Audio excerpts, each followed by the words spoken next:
Welcome to part 2 of our 3-part episode on Alien Romulus. This is Screendivers. Enjoy the show. The color palette of this movie is very important. Now, I have a theory, and it's probably obvious, but when it comes down to the first 4 movies, if you had to classify the genres they fall into, my theory is that Alien is a horror, Aliens is an action movie, Alien Cubed, or Alien 3, is a thriller, and Alien 4, Alien Resurrection, is a fantasy movie. Not only you have this way of classifying them, it puts them in different boxes, but the color palette is very, very... Is it color palette or palette? Can I keep saying palette? We said homage, so now it's palette. I say palette. So, we'll say different things. Good. We've got 3 versions of this. It's global. But when it comes down to the color palette, the first movie doesn't really have that. I don't think really goes for that. It goes for tone. Yeah. But the rest of them do. And the second movie in particular has a blue tinge to it. And that blue is James Cameron blue.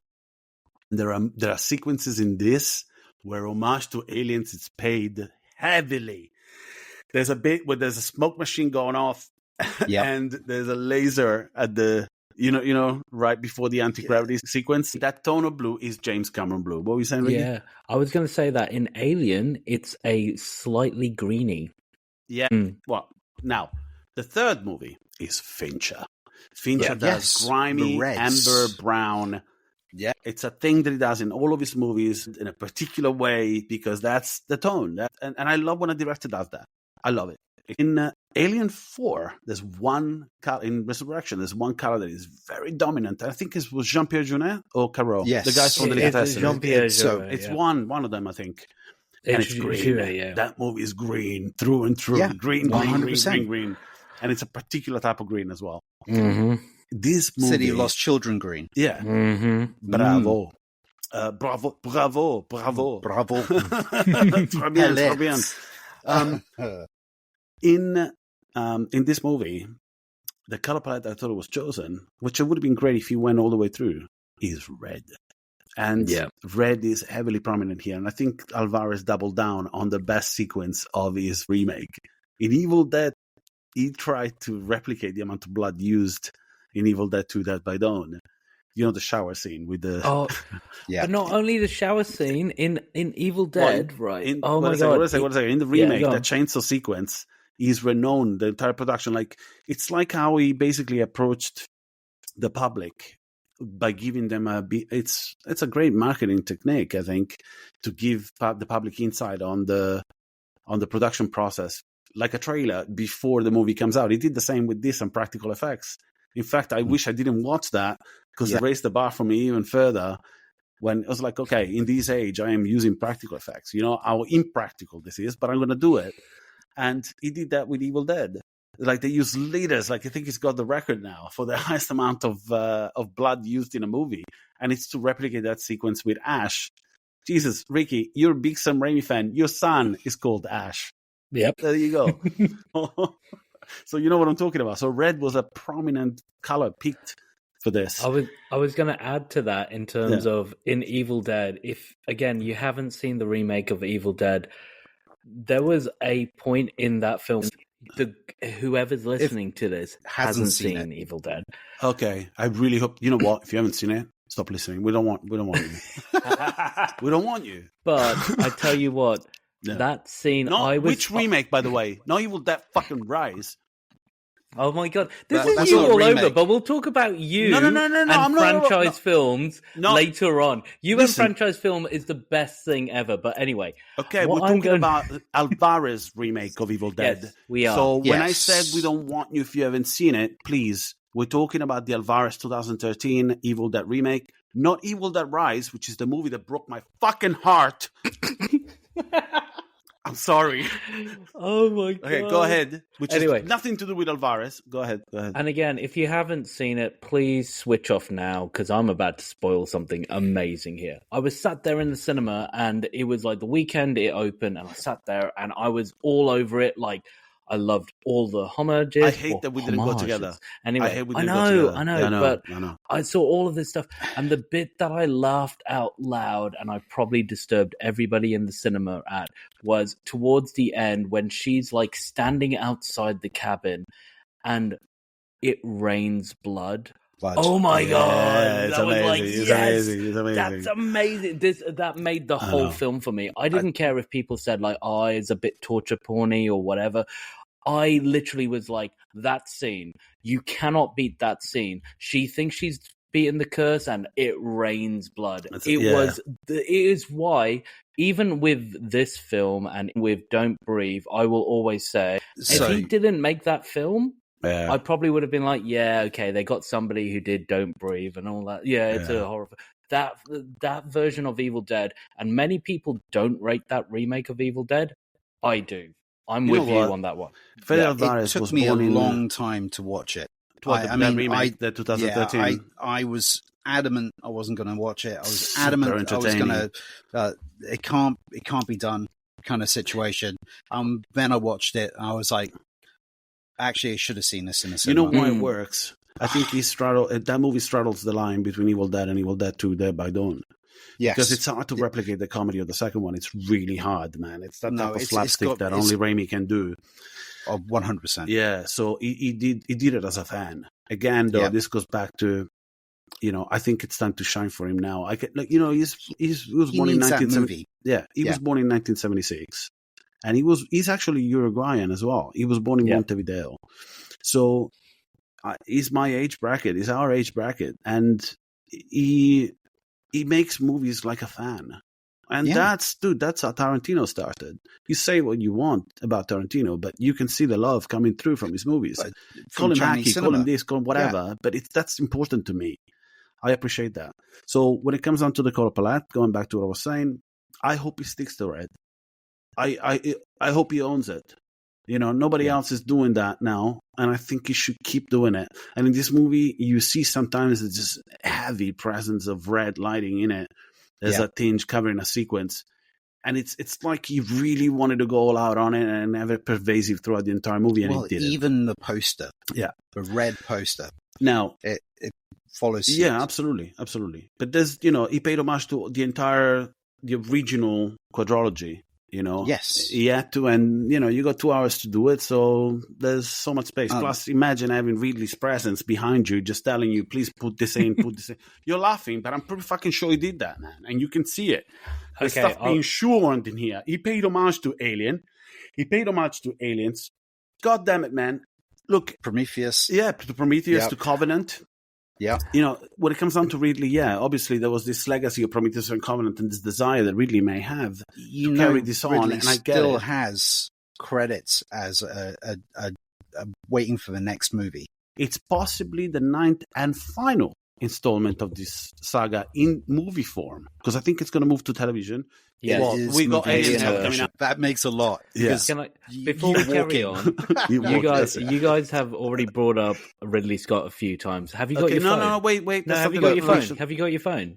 Yeah. Have you got your phone near you? Okay, I'm going to send you. I've got a tablet here. No. Screens all over. This is like a cyberpunk novel, man. I'm about to send you something on WhatsApp.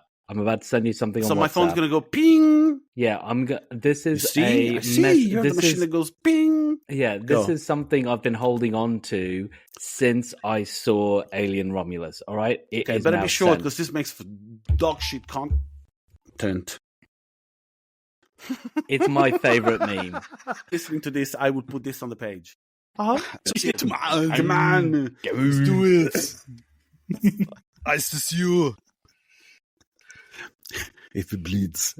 Which, by the way, there is a connection to this franchise with Arnie. It's Predator. Yes, and that's Predator, it. Yeah. So he is part of this universe. You could say that this movie would have lasted 10 minutes with Schwarzenegger in it.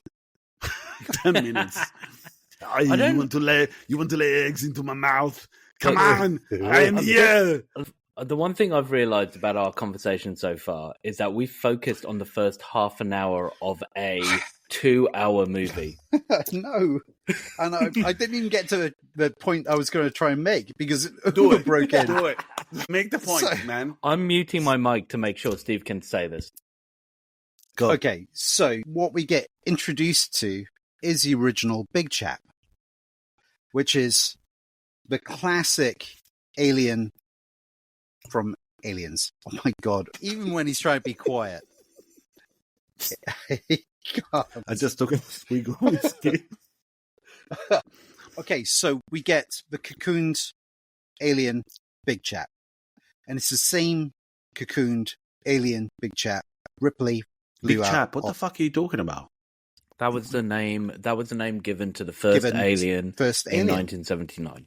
Was it? Yeah. Like the production name? Big Chap? Production name. Big Chap. Because it's Ridley Scott. It's Ridley Scott, man.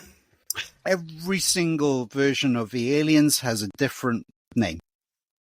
You know what? I could be watching Black Rain, dude. I could be watching Black Rain right now.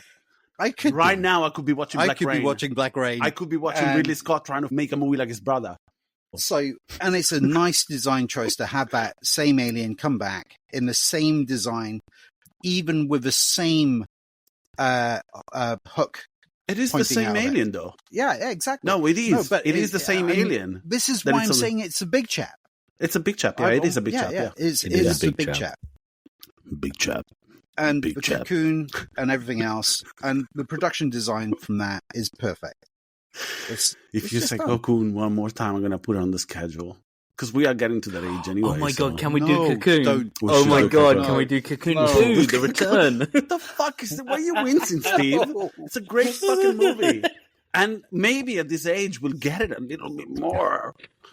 Plus, it's got Brimley. I can't feel my urethra anymore, darling. But since I've been in that pool,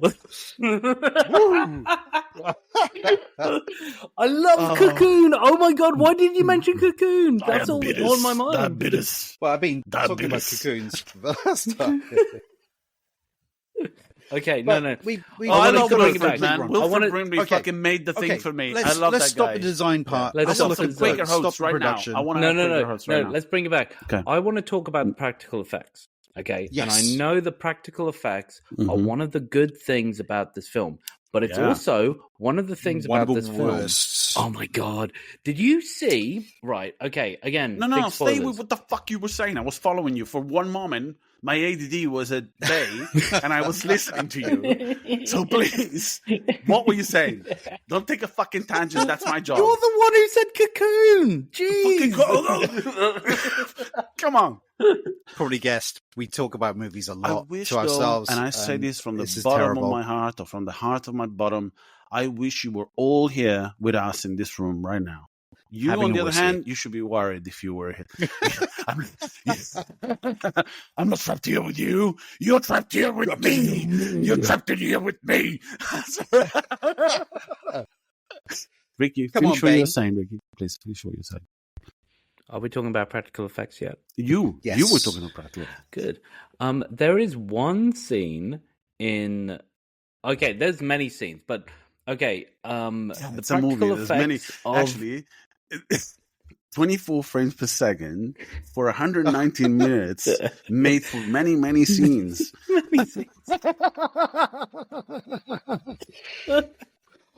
Oh my God. Anyway, there is one scene. So they're about to... No, this is too much now. This is getting worse. Okay. Come on. There's a scene where they're about to do the don't breathe bit, which is they are going through this whole room full of face huggers, and just before they go, they show the face huggers in the room, and I kid you not, there is a face hugger on a wheelie ball that just goes like that, and it just like crawls across the screen, not moving any of its little hands. No, did you see it? Did you notice it? Yeah, and it goes on the and at the same time, there's something really charming. Though. Yeah, there charming. Is. Yes, it is charming. Yeah, it is charming. I agree. But look, I still get a kick out of seeing mic stands in rom-coms. In TV sitcoms. Yep. Whenever I see a mic stand, it's like, fuck. The boom mics when they come into the boom frame, mic. Like whenever you see the boom mic, the mic enter in the picture. Sorry, I still get in the frame. I still get a kick out of it. I think there's something very charming about it. However, that scene had the awful thing of we got to go through this quietly. So they're going through it quietly. They've put up the heat signature, the room temperature up to whatever. and so their heat signature can't be seen, and the facehuggers are still turning towards them. And I was like, fuck you. Yeah, no. That's great. Guys, I'm going to lead you into something else about this movie. Hey, Ricky, you done? Yep. Okay. In the research that I was doing, stylistically speaking, all these choices were made out of respect for the franchise by Fede, I'm pretty sure. Besides all the bullshit that really shoehorned into this movie. But anyway, it's like, you want the money? You want the money, dude? You got to do this, and you got to do this, and you got to talk about the black fucking goo over and Black over. goo. Anyway, one of the things, and I'm pretty sure that Fede would know what this is. I wonder if Fede Alvarez is ever going to listen to this. Just please know that we all love you. Continue. We are here. You're laughing, Ricky, but he might. This guy actually, Fede Alvarez got locked out.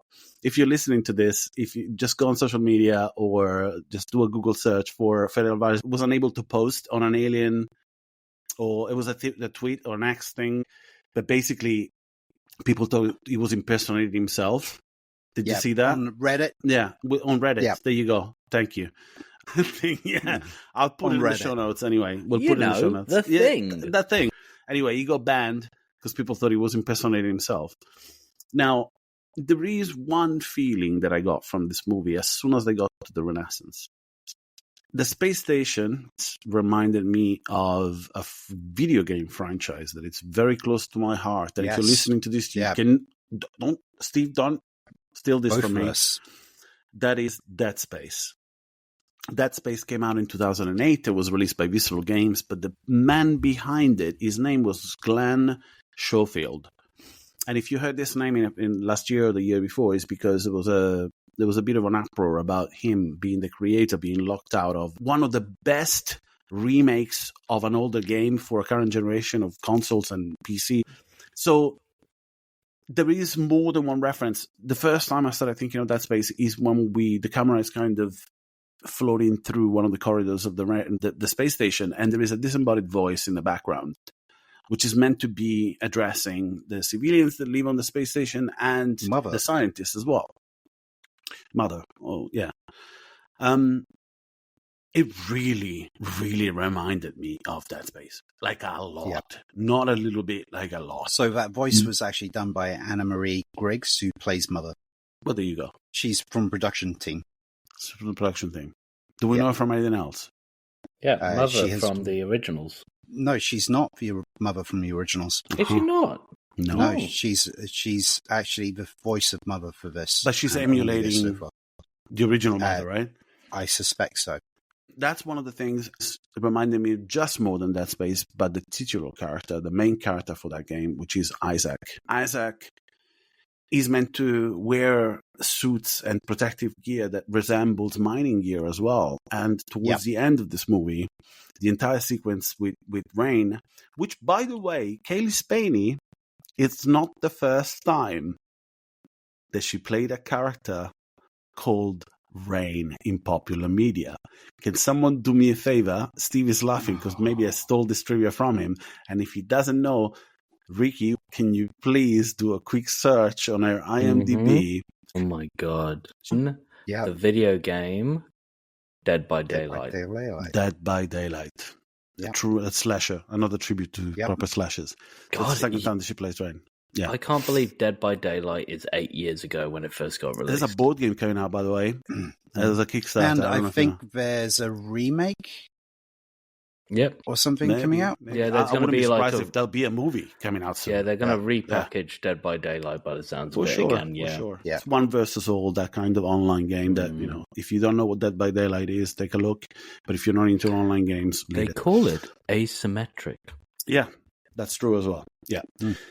There are several. Even the Texas Chainsaw online game is like that as well, I think. Yeah, and the Evil Dead. Yeah. It's not for me, but I understand the appeal for someone that goes for it. I prefer a solo experience when it comes down to video games. I think it's my generation, probably. I don't know. It is. It totally is. Because I'm there with you. Because there's something about. I don't criticize it. I understand that there's a need to socialize in that virtual platform. And it's not for me. So I love multiplayer video games, but as long as they're Nintendo. So that kind of sums up. Okay, you're a fucking fanboy, and that's all right. We know you. So when it comes down to Dead Space, I thought, okay, it's obvious. If you have played Dead Space, you know that this obviously Dead Space was paying tribute to Alien. Yeah. But then this thing bounced back the other way as well. And this leads us into our next section of this this conversation. We have seen on screen the first live-action representation of the main enemies in this video game franchise, and that is the Necromorph. Yeah. The Necromorph is the creature that you face. They come in different shapes and sizes.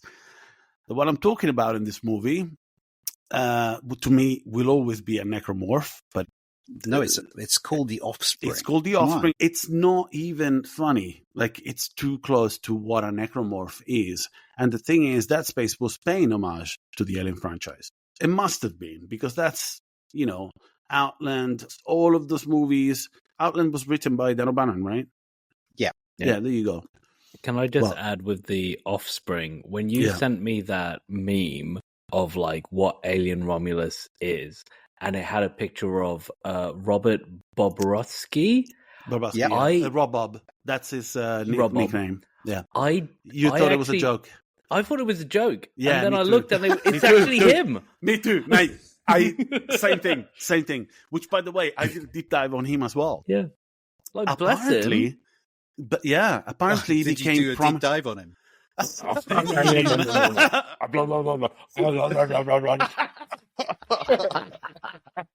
Why are you assuming that I'm blowing him, man? What the fuck? Because you deep dived him. You did a deep dive. That's what we do. We're screen divers. We do a deep dive.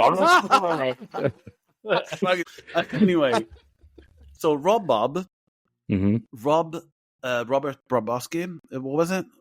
Robert. Yeah, that'll be close enough, because I don't want to butcher it, man, because I know how to pronounce it once I read it. There's a Z in there. There's a K in there. There's a Y. There's an I. And he's Romanian, so I don't know. He's Romanian, but he's of Hungarian descent. And before this episode, if I was preemptive enough, or proactive enough, I was going to go 3 doors down. But I hate walking. I was going to go 3 doors down to my neighbors who are Hungarian. And I was going to go out of the blue with no context. I was just going to knock on the door, and I was going to show them my phone and go, how do you say this? So, but anyway, Rob. You know what? I'm bringing it up. I'll tell you in a second how you pronounce it. Bobrovsky. That's how you pronounce it. Okay, I'm right then. Bobrovsky. Okay. It's an Hungarian. He's of Hungarian descent. He's got an Hungarian name, but he was brought up in Romania. He is 2.37 meters tall, which to our American friends, that's 7'6". Yeah, 7'6". Is that how you say it? 7'6". Yeah, that's fucking freakish tall. And then when I was doing the dive, I was like, oh my god, is this a disease? And I went, was it? Did a search. Apparently, no. Supposedly, it's not gigantism. No, it's not. Yeah, it's not. They did several tests. It's fine. However, because of his gait and because of his, then he became a prominent basketball player, as you would, because that's a good career choice if you are as tall as the fucking basket. Just stop the ball in midair. Yeah, dude, I was talking to Anish, like, is that even fair? And I'm like, are we going to have this conversation? Is that even fair? But he can just put it in as yes. But he was playing center. I said to her, I know nothing about basketball. Nothing. Yeah, which means he's not shooting. She goes, oh, yeah, that's fair. Apparently, he would only be able to play for no more than 15 minutes. It would be really exhausting, dude. It would be exhausting. So, not to mention unfair to everybody else on the court. Here's the kicker. The first time the public became aware of him was because he was playing for an Italian team based in Rome called Stella Azzurra in 2014-2015. The reason he came... wait a sec. Okay. Go on. No, go on. I was going to say the reason he came to fame was because he was part of Rochester. He's fucking 2.37 no, but tall. I'm saying, like, he's not. I don't think he ever made it to the NBA, but he was definitely part of college basketball, where he's part of the Michigan Rochester University. Rochester University. I'm not sure, but I don't think he's playing anymore. Yeah, I'm not so sure. He's 24 years old, I suspect dude. he's just gone straight into film. He's going to be picked up on, That's an avenue to explore for sure. Yeah. And this leads us into what public opinion has some people have perceived as being questionable. This was not it. Nobody has an issue whatsoever with the representation, because basically there's barely a suit here. Like when I saw him, I was like, "Oh, this isn't real. This is CGI." And then when I saw the meme, I thought, "What the fuck?" But if you don't know what Robert Bobrovsky looks like, please take a look. He seems like a very talented young man with, an abnormal kind of appearance, or not abnormal, an unusual, or a very rare kind of. It's not even a condition. You can't call it that. It's just very tall, dude. Yeah. You know what? I associate He's a giant. him with... He's a real-life giant. I associate him with, and I really don't get us cancelled. Please don't get us cancelled. No. What I'm saying is, I'm hoping that a lot of our listeners are Twin Peaks fans. I'm a huge David Lynch Twin Peaks fan. Yeah, yep. I'm like anything David Lynch. Like I've said this on many times. There's two artists that even if they murmured something into a microphone, I'd buy it. It's David Lynch and Maynard James Keenan. Those are the two artists in my life. Who's the second one? Maynard James Keenan of Tool. Are you a Tool fan? Like hardcore? Still? I am a Tool, a Perfect Circle, Pussifer, and even if Maynard spoke on a record you idolize this prick. Have you seen is it Water into Wine? What was it called? I love Water into Wine. Mate, it's the ultimate fucking wank. It's a rock star thinking he's Jesus. You know what I love the most? Did you see how he holds a wine glass? Yeah, I love Maynard holds a wine glass? Dude, this is stuff I don't want to find out about you, mate. public, I'm about to pull down. I am about to pull down the vinyl that I specifically ordered of his 50th anniversary tour. Do you remember he did 4 nights at Las Vegas? Maybe you don't know because I'm such a Maynard fan. He did 4 nights at Las Vegas. Come on, beautiful analytic mind. Of course, I'm going to be like, oh my god, Lateralis is all about this, and it's all about the curve, and the golden path, and all of this stuff. The love of my life is a huge fan, just like you. So I had to adapt. Okay. Anyway, so this is Anyway, we're going to stay on this for a second. You mentioned Maynard. You fucking mentioned Maynard. There's nothing wrong with you. You're fine. I cannot tell you the amount of memorabilia I have signed by that man in my household right now. If you see the look of apprehension that Steve is giving you, there's nothing wrong with Tool, by the way. It's great. Great band. I was backstage with them in Brixton Academy. So, yeah. Which year was it? It must have been 2000... It must be around about 2012, 2015. So that was the gig that I almost didn't go to. And then a friend phoned me and he said, hey, man, are you going to the Tour gig? And I'm like, nah, I'm not going to. And he's like, mate, you're the biggest Maynard fan I know. Why aren't you going to the gig? And I'm like, money. And oh, mate, why aren't you going to the gig? And I was like, I've bought 2 tickets just as you've been talking to me. Okay, all right, let's see you there. All right. Anyway, what are we talking about? Anyway, I was going to say the two artists, David Lynch and Maynard James Keenan. Yeah. And the thing I liked about Twin Peaks is that everybody represented within Twin Peaks were not picked just because, this would be really funny if there was a reason behind why they were picked. So the one thing I was thinking of, and it wasn't the man behind. You're talking about physical traits, right? Yes, being casted because of them. Yeah. And it wasn't because of the man in the red room that a lot of people know about, but it was the tall man who kept giving messages to Agent Cooper. But dude, physicality and performance go man on man. There's nothing wrong with that. That's great. Some great that's what this. This is what Robert Bobrovsky. That's what he reminds me of. He reminds me of the tall man. He has that presence. Fine, dude. He's terrifying in this. The only shame here is that he's physical presence and his performance is overshadowed, in my opinion, by the false ending. Quickly run through some things that I had a problem with, right? Yeah, go. Okay, but I'm going to start off. Take us to the bridge. I'm going to start off with this. There's something I find really funny about franchise films that I feel like started with J.J. Abrams, which is when you have stuff like Star Trek and Star Wars, when they first came back to be popular among a younger generation, what they end up doing is going, let's have a look at the old films, let's collect everything that we love about... It's a formula, yes. Yeah, let's collect everything we love about the old films and let's just start throwing them in, because this has to be the first film that gets bums into seats, makes people go, you know what I loved about it? Nostalgia. And then as the minute that the nostalgia hits, people like us go, you know what?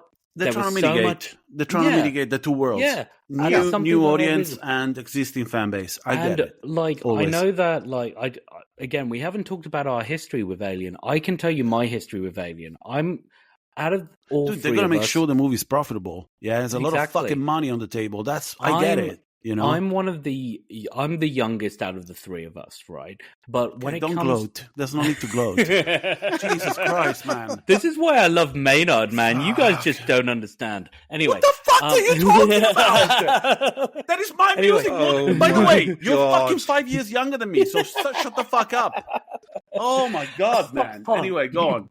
Anyway, my point is that when I was growing up, I had Aliens recorded from the TV.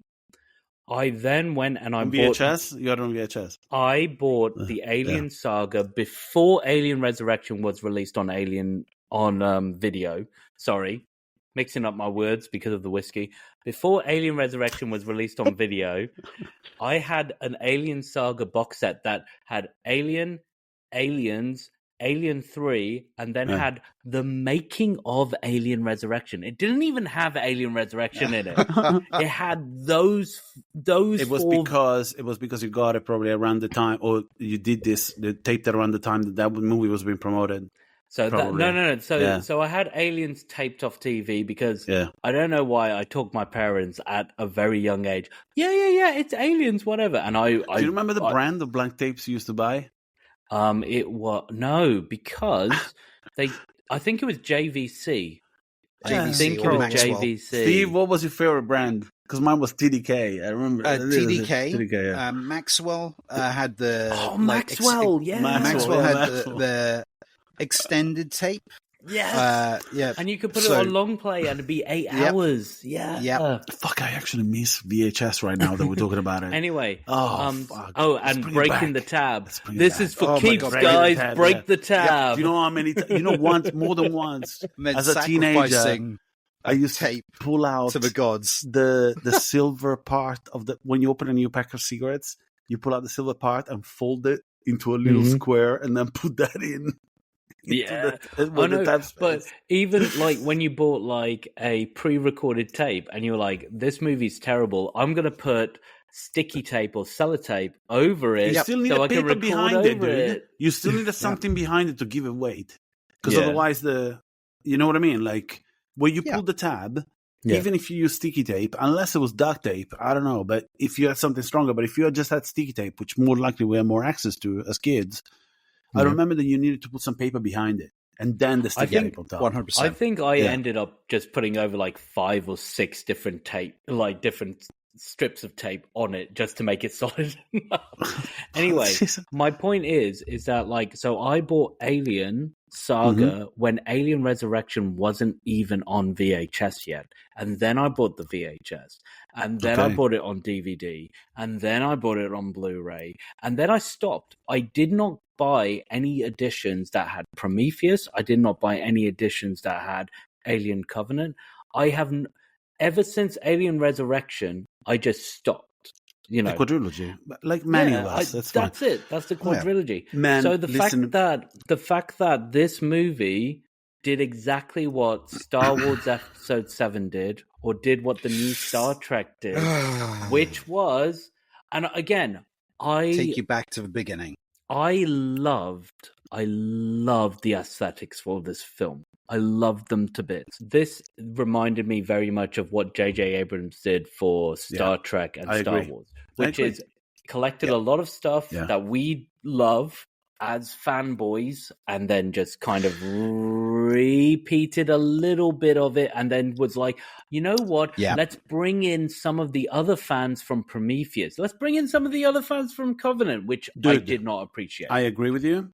from financial standpoint, I can see why Scott Free would do this reluctantly on Ridley's part. Ridley Scott is, how old is he? 80 years old? Yes. Easy, right? Plus. What is he, 82? He must. Credit goes to him for many things, all right? He's beginning to shit on his own work, and when asked what his favorite movies are, he mentions his own work. 86. He's 86. Okay, he's 86. First of all, I don't think we're going to get to 86 with the life we led when we were younger. We're not going to get to 86. If we're very lucky, we'll get to 86. And if we get to 86, we'll be insufferable. So yeah. I'm not shitting on really on that count. However, I can see why the studio, his production company, would be shooting for this movie has a formula to it, okay? And I can see Alvarez skirting around the rules, which you mentioned earlier, because the J.J. Abrams example is very, very good. There are formulas here, and when you start throwing millions at something, it's money. People want a return on their investment. I get it. So, yeah, okay, we cannot neglect the existing fan base. We need to set up with the future of media and the way it's distributed, which is streaming platforms. And the franchise again. You want to start the franchise and then again. You also have to abide to the rules, the canonic rules of a franchise of this magnitude. And this is coming, dude. I had a one-to-one, a conversation on social media once and a back-to-back. Like at some point, I'll see if I can find it. I think I sent it to you when it happened. Yes, you did. With Andrew E.C. Gusk. Now, if you don't know what you're listening, if you don't know what Andrew E.C. Gusk or Gaska is I think he's Swedish. He's the man hired. I think he works for 20th Century and he works for Scott Free. He's in charge of canon. He's also the author and one of the pivotal members of the creation of Free League Publishing. He is in charge of the Alien RPG, traditional tabletop RPG, which I have. I've got everything. I actually purposely did not open those books before this episode because I wanted to come up short. I purposely wanted to fuck this up, so I didn't touch them. But there's a lot. There's a lot of lore in those books. Do you want to describe your interaction with him? My interaction with him was I insisted, like many others do, because it's a part of us. And I made a case for it, a very strong case, apparently, because I was the beginning of a cult. All the people that were as misguided as I was fucking liked my post on Facebook. I was talking about how categorically I could state that the Blade Runner and the Alien universe were fused together and they were part of the same universe. And Soldier? Oh, yeah, dude, that was reinforcing my point, all this shit, all these factoids. And all of a sudden, this dude jumps in and goes, I'm sorry, but that's not correct. Nice and short, something like that. And I went, what do you mean? And just keep going. And then fucking people liking that post as well. And then the guy, look, he actually started the next post with, look, I don't want to be that guy. I am in charge. And he told me who he was. Before this happened, I posted a site, very well built, a website that actually has a timeline of the Blade Runner and the Alien universe fused together. And he goes, dude, that site was made as a joke by one of my collaborators and dear friend. It's amazing. It's amazing. Anyway, his name is Andrew E.C. Gusk. If you don't know who he is, because maybe you had access only to the 9 movies available in the Alien franchise, you should go take a look. If you want to get back into role-playing games, traditional role-playing games, if you ever dabbled in the world of Dungeons & Dragons or Advanced Dungeons & Dragons and you love this franchise, same with Fallout, for example, there's a world out there for you to go and discover. There's a lot of your IPs that have beautiful board games, designed modern board games. We're not talking about Monopoly and Risk here. Or, man, we didn't even mention Nemesis. Nemesis is Awakened Realms, and a lot of people that are listening to this, if you want to play a board game that is alien-inspired, yes, you do have Alien Fate of the Nostromo, produced by Ravensburger, which is phenomenal. If you're a fan of the original movie, it's beautiful. Beautiful. It's nice and simple and accessible. But if you wanted to go as far as getting Nemesis, which is a love letter to Alien, go and get that.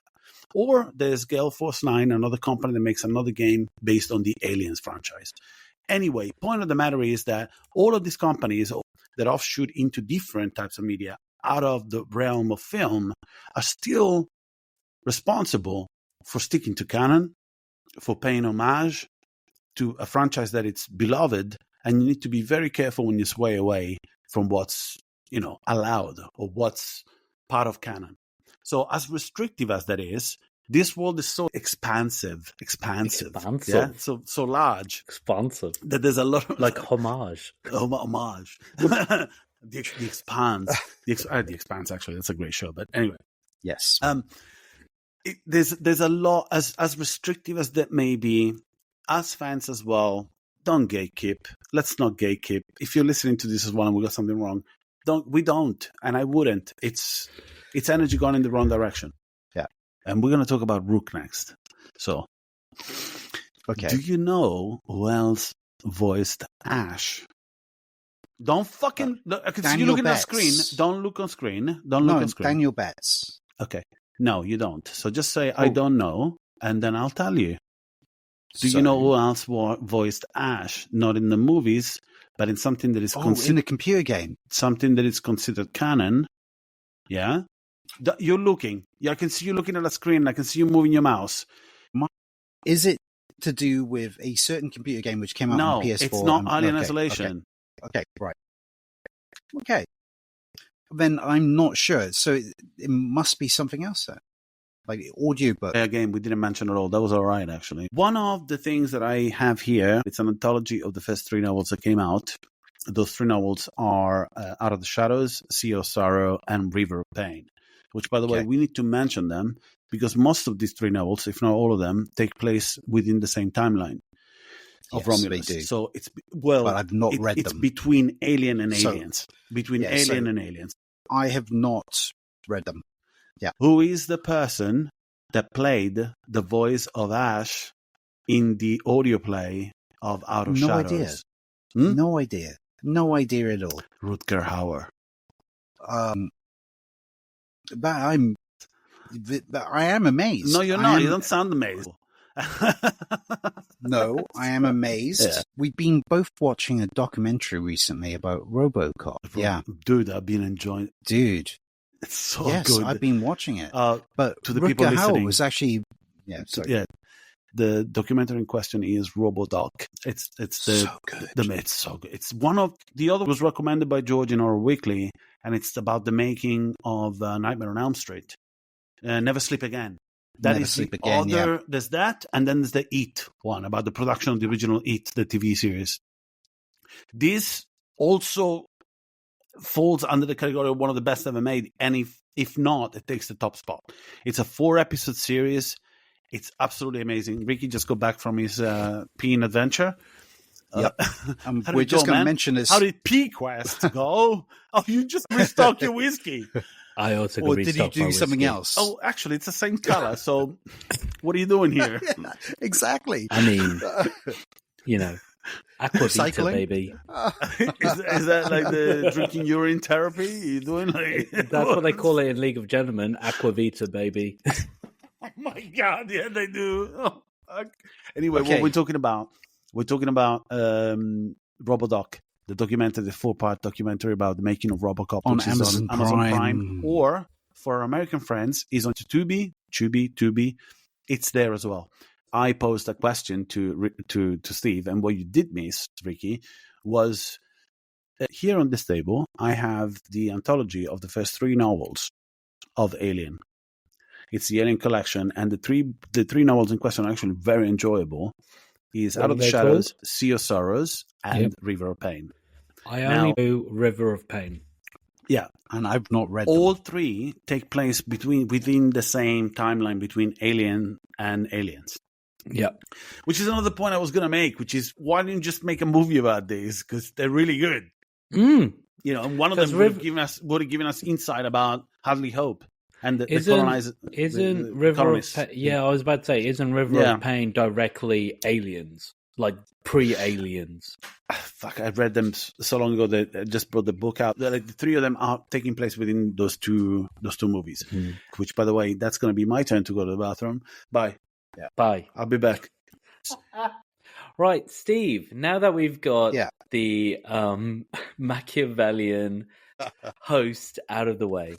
I want to talk about Ben Wolfish, and I think that's how you pronounce his name. I think it is. Well, I was going to liken it to my earlier comment, which is like, this is a bit J.J. Abraham-esque. He took this element from Jerry Goldsmith's Goldsmith's score. He took this element from James Horner's score from Aliens. And he took this element from Mark Streitenfeld. That's his name. One. Streitenfeld. And that was the composer for Prometheus? Yeah. I'm just looking at Prometheus now. So that's what I was just trying to get to. But also bringing up some classical pieces from Covenant, was it? Yep. Yeah. So it works in the movie itself. So the sound has notes of reminiscence from the other movies, and also gives us a musical note that we can basically harken back to. I have to say that it fitted well with the movie itself and gave us an overview of those tones and the differences between them. Because obviously the beginning of the movie felt more Alien. As soon as we got to the action, we got the Aliens kind of notes. And when we got to the droids talking, sorry, I prefer the term artificial. Someone had to quote that at some point during this. But it's the idea that we're getting these notes deliberately because it's given us the sound template of those movies, and it's giving us the action templates or non-action templates of those things. It would have been nice to hear a full score. I haven't listened to it yet because I need to go through it, do a deep dive on the music itself.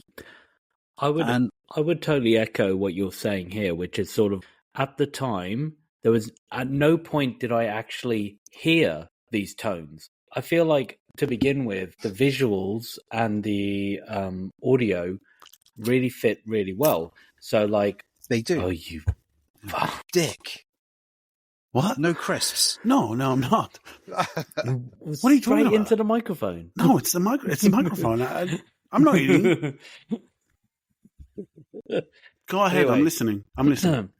The initial bit where, like, I didn't even pick up the alien tones. I didn't pick up the Jerry.